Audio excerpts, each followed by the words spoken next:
और अब ईरान के जवाब का इंतजार था। ईरान ने कहा है कि वो अपनी जौहरी तंसीबात पर अमरीकी हमले का जवाब देगा। अनवर इकबाल साहब, सूरत हाल तो अब कशीदा होती जा रही है मशरिक वस्ती में। बिल्कुल, बहुत कशीदा से कशीदा, क्या कशीदा तरीन हो गई है। अब आप देखें ना, अब तो एक ऑल आउट जंग की तरफ जा रही है और एक बहुत बड़ी तब्दीली आने वाली है मशरिक वस्ती में, जिसके तहत पूरे खित्ते में गड़बड़ हो सकती है, पूरे खित्ते में बदअमनी फैल सकती है, क्योंकि ईरान एक बहुत बड़ा मुल्क है। देखिए, अमरीकी रियासत अमरीका की जो सबसे बड़ी रियासत है अलास्का, उससे बड़ा रकबा है इनका, और 9 करोड़ आबादी है। तो 9 करोड़ की आबादी तो बहुत होती है ना। अगर 9 करोड़ की आबादी में अफरा तफरी फैल जाए तो देखें, अगर अफगानिस्तान इससे बहुत छोटा था रकबे में भी और आबादी में भी, और उसको कंट्रोल करने के लिए अमेरिका की इतनी बड़ी फौज वहां मौजूद रही और इतने साल मौजूद रही और काबू नहीं कर सकी। ईरान के लिए तो कम से कम उनको 1 मिलियन फौज चाहिए होगी, इसलिए अमेरिका कभी अपनी फौज नहीं भेजेगा वहां और बराह रास्त मुदाखलत नहीं करेगा इतने बड़े मुल्क में। अगर नहीं करेगा तो उसको कैसे काबू करेगा? मैं समझता हूँ अभी तो इस बात का अमेरिका के पास भी जवाब नहीं है। अच्छा अनवर इकबाल साहब, ये भी बताएं सर, क्योंकि जाहिर सी बात है इससे पहले भी अमेरिकी ऑफिशियल्स की जानिब से कहा गया था कि अब मुमकिन तौर पर फिजाई कार्रवाई के बाद जमीनी कार्रवाई भी होगी ईरान के अंदर। दूसरी चीज ये कि जाहिर सी बात है पहले भी जो है वो कुछ दिफाई तजियाकारों की ये राय थी कि इसराइल की जानिब से जो है वो अमेरिका को सिर्फ दावत नहीं दी जा रही या फिर इसराइल की ख्वाहिश नहीं है, बल्कि इसराइल जो है वो बाकायदा डोनाल्ड ट्रंप साहब को जो है वो उकसा रहा है कि वो इस तरह का इकदाम लें और अपने उसूलों पर समझौता कर जाएं। इसमें कितनी सदाकत हो सकती है? देखिए ना, वो तो कामयाब हो गए, बिल्कुल उकसा रहे थे और बिल्कुल वही आ रहे थे उसमें, तो वो कामयाब हो गए। ऐसा उन्होंने कर लिया, उकसा लिया और हमला करवा दिया। और अब लेकिन जहां तक आपकी दूसरी बात है, क्या वो जमीनी फौज भेजेंगे? मुझे नहीं लगता अभी जमीनी फौज नहीं भेजेंगे, इसलिए कि ईरान एक बहुत मुख्तलिफ किस्म का मुल्क है, यहाँ उनकी जमीनी फौज पूरी तरह फंस जाएगी। तो अमेरिका बहुत सोच समझ के फिर वहां उन्हें जैसे कहते हैं फुट्स ऑन द ग्राउंड वाली सिचुएशन के उनके प्यादा फौजी वहां मौजूद हो, ये फैसला अमेरिका बहुत सोच समझ के करेगा, इतनी आसानी से नहीं करेगा। मगर वो जो है अमेरिका को इन्वॉल्व करने का तो काम हो गया, अब अमेरिका पूरी तरह इन्वॉल्व हो गया। फौज भेजना बहुत मुश्किल होगा, बहुत सोचना पड़ेगा इनको।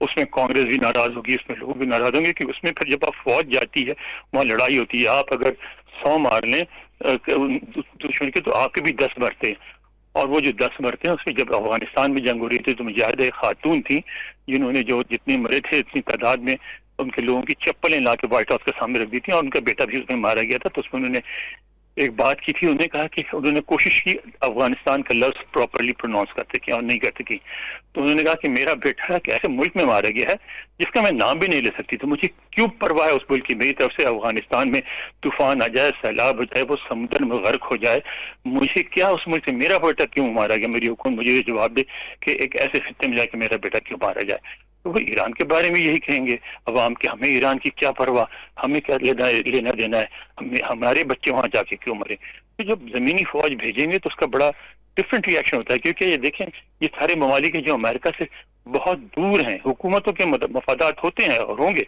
लेकिन अमरीकी अवाम जो है उनके तो ऐसे मफादात नहीं है ना जिसके लिए वो अपने बेटों को मरवाएं। हाँ, अगर यूरोप में जब दूसरी जंग अजीम हो रही थी तो उनका एक जज्बाती लगाव है यूरोप से, तो वो समझते थे कि हाँ अमेरिका को वहाँ इन्वॉल्व होना चाहिए। लेकिन वियतनाम में देख लिया आपने, वहाँ इराक में देखा आपने, अफगानिस्तान में देखा, वहाँ कोई भी इन्वॉल्व नहीं होना चाहता। अच्छा ये भी बताइएगा कि अनवर इकबाल साहब, अब जो है वो ये भी स्टेटमेंट सामने आ रहा है डोनाल्ड ट्रंप का कि उन्होंने कहा है कि वाज़े तौर पर अब ईरान जो है वो जंग खत्म करने पर राजी हो जाए। तो अब क्या सूरत हाल दिखती है? क्योंकि जाहिर सी बात है कोई भी मुल्क है, चाहे वो ईरान हो या अमेरिका हो, वो अपने इत्तेहादियों के साथ मशवरे करता है। अब ईरान के जो इत्तेहादी हैं वो मुमकिन तौर पर क्या मशवरा दे सकते हैं सूरत हाल के अंदर ईरान को? क्योंकि जाहिर सी बात है ईरान एक ऐसी कौम भी मानी जाती है जो कि मशवरा तो करती है लेकिन करना उनको वही होता है जो उनके दिमाग में आ जाए। लेकिन देखें ना, बात यह है कि अब ईरान के इत्तेहादी जो मशवरा दे सकते हैं, कुछ कर सकते हैं, वो दो ही हैं, चीन और रशिया। अब वो पहले उनको ये फैसला करना होगा कि वो किस हद तक इन्वॉल्व होना चाहते हैं। अगर वो पूरी तरह इन्वॉल्व होना चाहते हैं फिर तो बात समझ आती है, वरना तो कोई बात समझ नहीं आती उनके इन्वॉल्व होने की, क्योंकि उनकी या ना इन्वॉल्व होंगे ना अमेरिका उनकी बात मानेगा इस तरह। अमेरिका उनकी बात उसी सूरत में सॉरी ईरान उनकी बात मानेगा, इस तरह ईरान उनकी बात उसी सूरत में मानेगा जब उनको ये नजर आए कि हाँ ये ममालिक हमारी मदद के लिए इन्वॉल्व होंगे, तो ईरान का भी वेट करेगा और हम चीन और रूस भी वेट करेंगे। फौरी तौर पर अगर कोई आप समझते हैं कि फौजी मुदाखलत होगी या ईरान की हिमायत में, उसके भी चांसेस नजर नहीं आते। अभी कुछ 2-4 दिन लोग देखेंगे। अब ये जो वाकया हो गया उसके असरात का इंतजार करेंगे। अगर ऐसा होता है कि इनके असरात की नजर में अगर वहां पर ईरानी जो हैं वो अगर फूट पड़ जाती है, अगर वो वहाँ हुकूमत गिरने लगती है तो फिर जाहिर है उसकी मदद नहीं करेंगे। अगर हुकूमत डट जाती है और नजर आता है 10-15 दिन लड़ाई में वो कायम रहते हैं, तो फिर चीन और रूस दोनों उनकी मदद करने की सोचेंगे, हथियार फराहम करेंगे, लेकिन फिर भी फिजिकली इन्वॉल्व नहीं होंगे। फौज कभी नहीं भेजेंगे, लेकिन हथियार फराहम करेंगे, माली इमदाद दे सकते हैं और इन्वॉल्व हो सकते हैं, क्योंकि रूस और चीन दोनों नहीं चाहेंगे कि मशरक़ वस्ता में उनके असर रसूख बिल्कुल खत्म हो जाए। ऐसा तो नहीं चाहेंगे वो।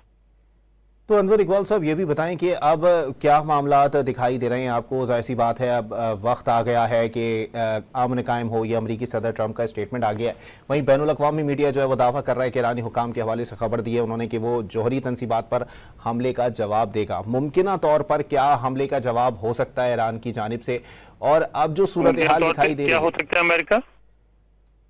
बैनुल अक़वामी मीडिया ने जो है वो ईरानी हुकाम के हवाले से खबर दी है कि वो जौहरी तंसीबात पर हमले का जवाब देगा। तो मुमकिन तौर पर क्या जवाब हो सकता है इस सूरत हाल के अंदर? क्योंकि अब तो जिसके ऊपर जो है वो मामला सारा चल रहा था, जिसके ऊपर पूरी जंग के मामलात या फिर ये कशीदा सूरत हाल टिकी हुई थी, अब तो वो मामला ही खत्म हो गया है। देखिए ना, जवाब जो है वो अब अमेरिका आगे, तो अमेरिका तक तो उनका जवाब नहीं पहुंच सकता, अमेरिका बहुत दूर है वहां से, ठीक है। तो अब जो जवाब बनेगा वो यही हो सकता है कि जो अमेरिकी तंसीबात हैं उन पे ईरान हमला करे।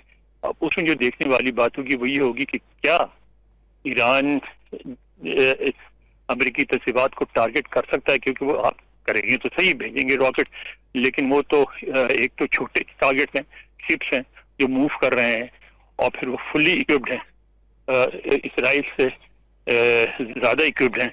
उन पे जो भी हमला करेंगे उसको वो आसानी से नाकाम भी बना सकते हैं। तो उसमें बहुत कुछ सोचने की बात है। लेकिन अनवर इकबाल साहब, आपको नहीं लगता अब ये दुनिया के अंदर एक परसेप्शन चला जाएगा? क्योंकि अगर किसी मुल्क से अपनी बात मनवानी है तो उस पर प्रेशर डेवलप किया जाए, अगर वो प्रेशर में ना आए तो उस पर हमला कर दिया जाए और उसके बाद फिर उसको प्रेशर में लिया जाए। ये तो एक आलमी सतह के ऊपर एक अजीब सूरत हाल पैदा करेगा। बिल्कुल आप दुरुस्त कह रहे हैं, ऐसे ही होगा, और एक बड़ी बुरी मिसाल है यह बैनुल अक़वामी ताल्लुकात में, और इसके बड़े मनफी असरात होंगे सारी दुनिया पे। तो अनवर इकबाल साहब, इन असरात से निपटने के लिए खित्ते में जो आलमी ताकतें मौजूद हैं वो कुछ स्टेप ले सकती हैं? क्योंकि जाहिर सी बात है अब तो हर मुल्क जो है वो एक गैर यकीनी की सूरत हाल की तरफ जाता हुआ दिखाई दे रहा है, और कुछ लोग तो ये भी कह रहे हैं कि ये तीसरी आलमी जंग का आगाज भी तस्वुर किया जा सकता है। मेरा नहीं ख्याल कि अभी इतनी तेजी से रूस और चीन इन्वॉल्व होने का सोचेंगे। उनके इन्वॉल्वमेंट के बगैर तीसरी जंग नहीं होगी। दूसरे ममालिक बयानात जरूर देंगे सारे, लेकिन बयानात से अभी सारे वेट करेंगे, देखेंगे 5-6 दिन क्या हालात होते हैं, उसके बाद कोई फैसला करेंगे। मैं नहीं ख्याल कि